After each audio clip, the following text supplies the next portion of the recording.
So what I think about the Kawhi Leonard situation that his uncle wanted to negotiate ownership of the Lakers and a private jet and endorsements and to keep himself silent. You know what they always say, the quiet ones you got to keep an eye on.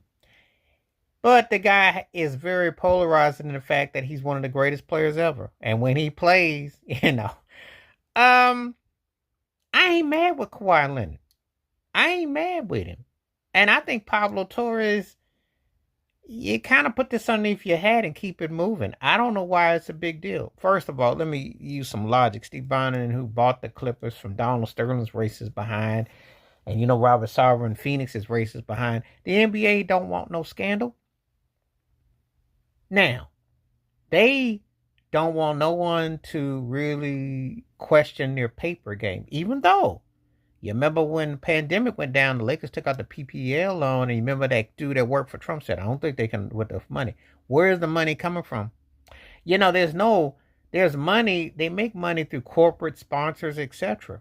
This is why it's much ado about nothing for me for one major reason. Baseball players get paid crazy amount of money. And with the contracts, if you're throwing $200 or $300 around, well, yeah, there's going to be some kind of balloon payment or something like this. They stand to make tens of billions of dollars with all the apps, all the TV money. Now, if Kawhi Leonard hadn't taken his services and he hadn't won in San Antonio, where he was an NBA Finals MVP, he got shipped off to Toronto because they were trying to get rid of him.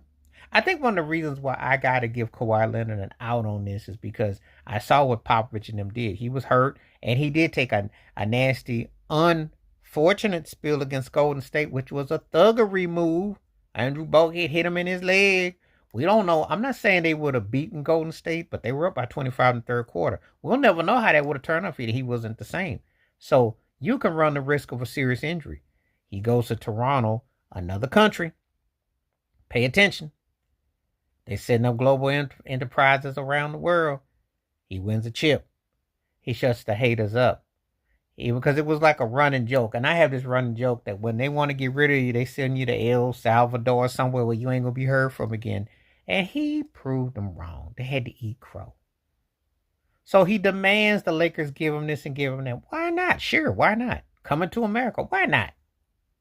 If you're a superstar player with 2 rings with 2 different teams and MVPs, and you done what he's done, and LeBron was crying to get him with AD, they was.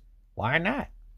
Sure, why not? Because his fortune cookie before he came to the Clippers was definitely saying the guy was going to be all right.